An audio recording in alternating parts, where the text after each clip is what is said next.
ওনার budget মোটামুটি $350 মতো ছিল। তা এখন উনি যেখান থেকে কোর্স করছে উনি কোনো রিপ্লাই দেয় না।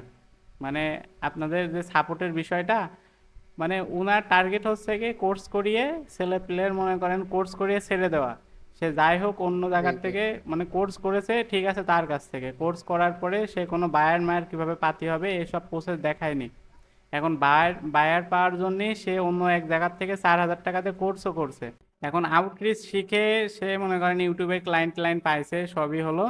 কিন্তু এখন মনে করেন ইউটিউবে কাজ যেখান থেকে শিখছে, তা আমি না তার নাম না নিই, এখন সে মনে করেন তার কাছে নক দেয় যে ভাই ক্লায়েন্ট পাইছি, ক্লায়েন্ট এই বলে ক্লায়েন্ট একটু মিটিং লাগবে, সাপোর্ট লাগবে।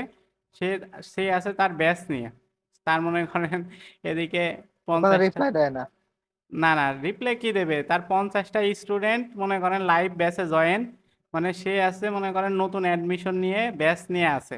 কিন্তু এইদিকে যে তার পুরনো ব্যাচের স্টুডেন্টরা ক্লায়েন্ট নিয়ে ঝামেলায় আছে, মানে তার যে একটা সাপোর্ট লাগবে, মানে তারটা মনে করেন সাধারণ একটা সমস্যা, শুধুমাত্র বলবে যে ভাই এখান থেকে এখানে যান, সে তার রিপ্লাই টিপ্লে না দিয়ে কি করছে, তার ওই মনে করেন $300 ক্লায়েন্ট যায় যায় মতো অবস্থা।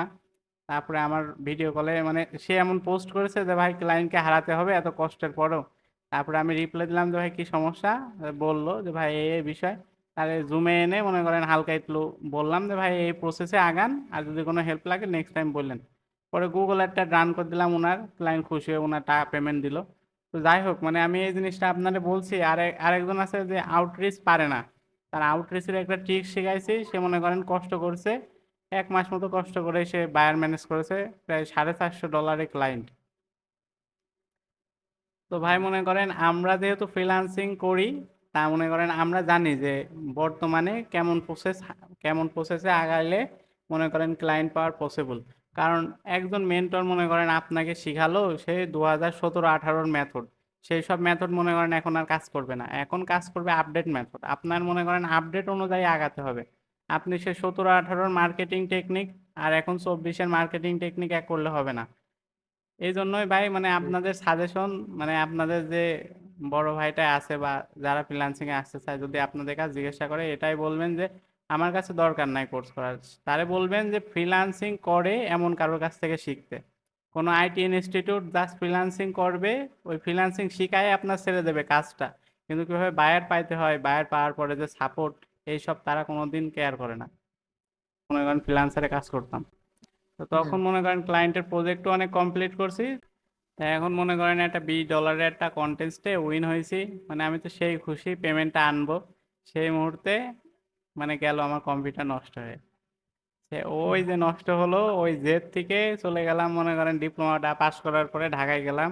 ঢাকায় যেয়ে 5-6 মাস জব টপ করে কিছু টাকা পয়সা গুছায় বাড়িতে কিছু নিয়ে একটা মনে করেন ভালো কনফিগারে পিসি বানিয়ে ওই স্টার্ট করলাম। পোড়ালার আশায় মনে করেন এখন এমন পিসির টাকা, 5টা পিসির টাকা উঠাইছি 3 মাসের বা 6 মাসের মধ্যে। মানে যখন ঢাকা থেকে ব্যাক আইছি, আল্লাহ। এমন মনে করেন 5-6টা পিসির টাকা উঠাইছি জাস্ট 6 মাসের মধ্যে। তাই করছি ভাই, এখন মনে করেন থেমে যেন না, স্টার্ট করেন। একদিন মনে না করেন এই ভাই টাকায় থামে না। উঠাতে হবে।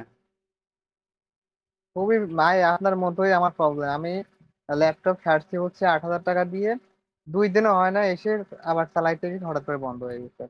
মানে ভাই বাধার উপর বাধা, খালি বাধা খালি বাধা হচ্ছে। হ্যাঁ, বুঝছি কি ভাই, বলবো, আমি তো আমার এক আমার চোখে কি দেখতে হয়েছিল পাচ্ছি জানেন, আমার মনে করেন প্রসেসর, মাদারবোর্ড আর হচ্ছে গিয়ে পাওয়ার সাপ্লাই তিনটা একসাথে গেছিল। মানে আমি শুধু ক্যাচিং নিয়ে আর কি করব, দোকানদার বলছে শুধু ক্যাচিংটা বাড়ি নিয়ে যাওয়ার মতো অবস্থা, বুঝেছেন, এই হচ্ছে বিষয়। তা এখন যাই ভাই, মনে করেন কোনো কিছু মাইন্ড টাইন্ড না করে সবাই শুরু করেন, আর যে প্রসেসে আপনাদের এগিয়ে নিয়ে ঠিক যাচ্ছি আছে। স্টেপ বাই স্টেপ, আপনারা যদি ঠিক প্র্যাকটিস আছে। করেন রেগুলার, উপরওয়ালা যদি আপনাদের কপালে লিখে থাকে, সবাই যেহেতু কাজ পাচ্ছে আমার, মানে আপনাদের সাথে এটা শেয়ার করছি কি জানি না, মেসেঞ্জারে হয়তো বলছিলাম আপনাদের, মানে আপনারা মানে ফ্রিল্যান্সারদের নাম নেওয়া ঠিক না অবশ্য।